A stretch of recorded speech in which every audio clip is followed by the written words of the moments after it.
ఆకాశవాణి ప్రాంతీయ వార్తలు చదువుతున్నది పీవీకేం లక్ష్మి. ముందుగా ముఖ్యాంశాలు. భగవాన్ శ్రీ సత్యసాయి బాబా బోధనలు ప్రపంచ మానవాళికి అనుసరణీయమని రాష్ట్ర గవర్నర్ అబ్దుల్ నజీర్ పేర్కొన్నారు. సబ్సిడీ ఎరువులు, విత్తనాలు అర్హులైన రైతులకు అందించాలని కేంద్ర సహాయ మంత్రి డాక్టర్ పెమ్మసాని చంద్రశేఖర్ అన్నారు. యువ ఉత్సవ్ కార్యక్రమాలు యువతరానికి స్ఫూర్తిదాయకమని Vijayawada PIB additional director general Rajender Chowdary తెలిపారు. స్థానిక సంస్థల అభివృద్ధికి కేంద్ర రాష్ట్ర ప్రభుత్వాలు అధిక ప్రాధాన్యం ఇస్తున్నాయని మంత్రి ఆనం రామనారాయణ రెడ్డి చెప్పారు. దక్షిణ బంగాళాఖాతంలో ఈ నెల 25వ తేదీన వాయుగుండం ఏర్పడే అవకాశం ఉందని అమరావతిలోని వాతావరణ కేంద్రం అధికారులు వెల్లడించారు. వార్తల వివరాలు. భగవాన్ శ్రీ సత్యసాయి బాబా చేపట్టిన సేవలు ప్రపంచ మానవాళికి ఆదర్శంగా నిలుస్తాయని రాష్ట్ర గవర్నర్ అబ్దుల్ నజీర్ పేర్కొన్నారు. శ్రీ సత్యసాయి జిల్లా పుట్టపర్తిలోని ప్రశాంతి నిలయంలో ఈరోజు జరిగిన బాబా 99వ జయంతి వేడుకలలో ముఖ్య అతిథిగా గవర్నర్ పాల్గొన్నారు. ఈ సందర్భంగా మాట్లాడుతూ మానవ సేవే మాధవ సేవ అని బాబా బోధించారని అన్నారు.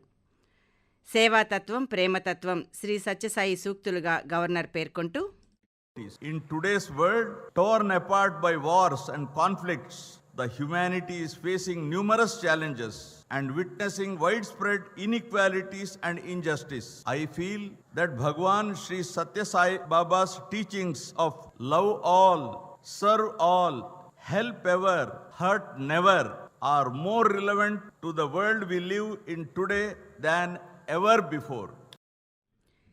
ఈ సందర్భంగా సత్యసాయి సమాధిని రాష్ట్ర గవర్నర్ సందర్శించారు. ఈ కార్యక్రమంలో రాష్ట్ర మంత్రులు సత్యకుమార్ యాదవ్, ఎస్ సవిత తదితరులు పాల్గొన్నారు. యువతరానికి స్ఫూర్తిదాయకంగా యువ ఉత్సవ కార్యక్రమాలుంటాయని Vijayawada PIB additional director general Rajender Chowdary తెలిపారు. నెహ్రూ యువ కేంద్ర ఆధ్వర్యంలో జిల్లా స్థాయి యువ ఉత్సవ్ 2024 కార్యక్రమం విజయవాడ నగరంలో ఈరోజు నిర్వహించారు.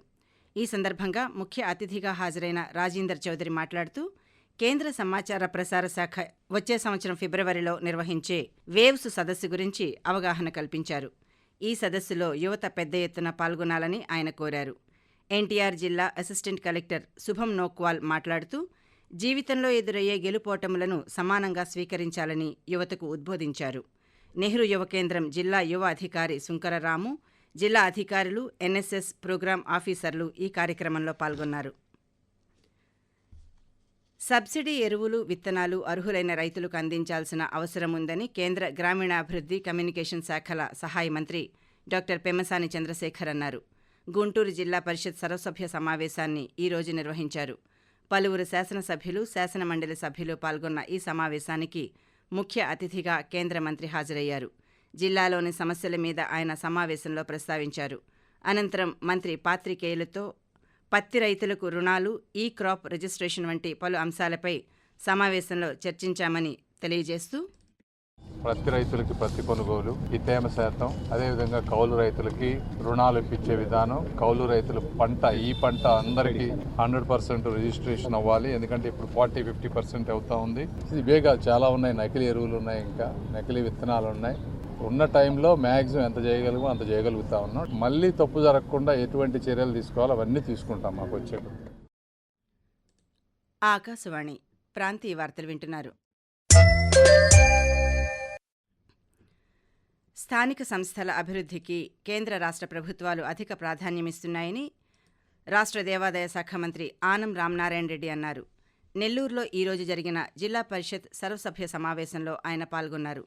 ఈ సందర్భంగా రామనారాయణ రెడ్డి మాట్లాడుతూ స్థానిక సంస్థలకు ప్రభుత్వం నేరుగా నిధులను అందజేస్తుందన్నారు. కాలుష్య నివారణకు గ్రీన్ ఎనర్జీకి కేంద్ర ప్రభుత్వం సహకారం అందిస్తోందని తెలిపారు.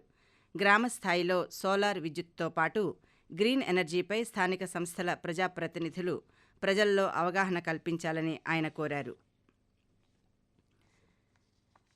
ముఖ్యమంత్రి నారా చంద్రబాబు నాయుడు జిల్లా పర్యటన ఖరారయ్యిందని బాపట్ల జిల్లా కలెక్టర్ జె వెంకటమురళి తెలిపారు. డిసెంబర్ 7వ తేదీన ముఖ్యమంత్రి తొలిసారిగా బాపట్ల జిల్లాకు వస్తున్నారని అధికారిక సమాచారం అందిందన్నారు. బాపట్ల మున్సిపల్ ఉన్నత పాఠశాలలో జరిగే మెగా పేరెంట్ టీచర్ మీటింగ్లో ఆయన పాల్గొంటారని కలెక్టర్ తెలిపారు. కాగా ముఖ్యమంత్రి పర్యటన ఖరారు కావడంతో బాపట్ల పట్టణంలోని మున్సిపల్ ఉన్నత పాఠశాల ప్రాంగణాన్ని జిల్లా కలెక్టర్ వెంకటమురళి, జిల్లా సంయుక్త కలెక్టర్ ప్రఖర్ జైన్ కలిసి ఈరోజు పరిశీలించారు. ఆగ్నేయ బంగాళాఖాతంలో ఏర్పడిన అల్పపీడన ప్రాంతం దక్షిణ బంగాళాఖాతంలోని మధ్య భాగాలపై ఈ నెల 25వ తేదీన వాయుగుండంగా ఏర్పడే అవకాశముందని అమరావతిలోని వాతావరణ కేంద్రం అధికారులు తెలిపారు. ఆ వివరాలను వాతావరణ అధికారిని వెల్లడిస్తూ, దక్షిణ బంగాళాఖాతంలోని మధ్య భాగాలపై నవంబర్ 25న వాయుగుండం ఏర్పడే అవకాశం ఉంది. ఆ తర్వాత వాయువ్య దిశగా కదులుతూ తదుపరి 2 రోజుల్లో తమిళనాడు, శ్రీలంక తీరాల వైపు వెళ్లే అవకాశం ఉంది. ఆంధ్రప్రదేశ్ మరియు యానాముల్లో దిగువ ట్రోపావరణంలో ఈశాన్య గాలులు వీస్తున్నాయి. దీని ఫలితంగా ఉత్తర కోస్తా ఆంధ్రప్రదేశ్ మరియు యానాము ఈ రోజు మరియు రేపు వాతావరణం పొడిగా ఉండే అవకాశం ఉంది. పేద ప్రజలకు రాష్ట్ర ప్రభుత్వం పూర్తి ఆరోగ్య భద్రత కల్పిస్తోందని రాష్ట్ర గృహ నిర్మాణ, పౌర సంబంధాల శాఖ మంత్రి కొలుసు పార్థసారథి తెలిపారు. ఏలూరు జిల్లా నూజివీడులో ఈరోజు జరిగిన కార్యక్రమంలో ముఖ్యమంత్రి సహాయ నిధి చెక్కులను బాధితులకు ఆయన అందజేశారు.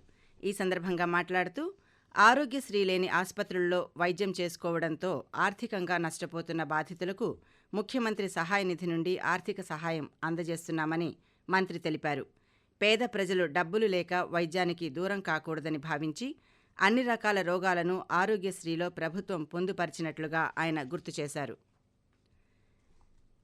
పల్లె పండుగ కార్యక్రమంలో భాగంగా జిల్లాలో చేపట్టిన వివిధ అభివృద్ధి పనులను యుద్ధ ప్రాతిపదికన పూర్తి చేయాలని సంబంధిత శాఖ అధికారులను పశ్చిమ గోదావరి జిల్లా కలెక్టర్ చదలవాడ నాగరాణి ఆదేశించారు. ఈరోజు కలెక్టర్ కార్యాలయంలో డ్వామా, పంచాయతీరాజ్, ఇంజనీరింగ్ అధికారులతో పల్లె పండుగలో చేపట్టిన పనులపై సమీక్ష చేశారు. పల్లె పండుగ కార్యక్రమంలో మొదలుపెట్టని పనులను డిసెంబర్ నెలాఖరు నాటికి పూర్తి చేయాలని కలెక్టర్ ఆదేశించారు. ఫీజులు చెల్లించలేదనే కారణంతో విద్యార్థులకు హాల్ టికెట్లు నిరాకరించడం, తరగతులకు హాజరు కాకుండా అడ్డుకోవడం వంటి చర్యలకు పాల్పడే ప్రైవేటు కళాశాలలపై కఠిన చర్యలు తీసుకుంటామని విజయనగరం జిల్లా కలెక్టర్ బిఆర్ అంబేద్కర్ హెచ్చరించారు.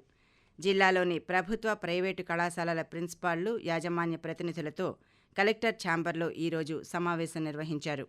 ఈ సందర్భంగా మాట్లాడుతూ, ఆయా విద్యా సంస్థల యాజమాన్యాలు విద్యార్థులపై ఒత్తిడి తీసుకువచ్చే చర్యలు చేపట్టరాదని అన్నారు.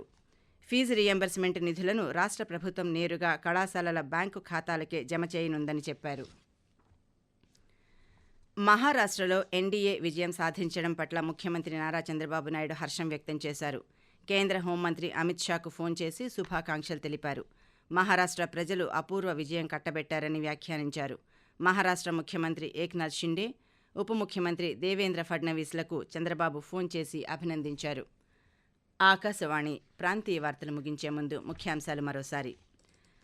భగవాన్ శ్రీ సత్యసాయి బాబా బోధనలు ప్రపంచ మానవాళికి అనుసరణీయమని రాష్ట్ర గవర్నర్ అబ్దుల్ నజీర్ పేర్కొన్నారు. సబ్సిడీ ఎరువులు, విత్తనాలు అర్హులైన రైతులకు అందించాలని కేంద్ర సహాయ మంత్రి డాక్టర్ పెమ్మసాని చంద్రశేఖర్ అన్నారు. యువ ఉత్సవ కార్యక్రమాలు యువతరానికి స్ఫూర్తిదాయకమని Vijayawada PIB additional director general Rajender Chowdary తెలిపారు. స్థానిక సంస్థల అభివృద్ధికి కేంద్ర రాష్ట్ర ప్రభుత్వాలు అధిక ప్రాధాన్యమిస్తున్నాయని మంత్రి ఆనం రామనారాయణ రెడ్డి చెప్పారు. ఆకాశవాణి ప్రాంతీయ వార్తలు ఇంతటితో సమాప్తం.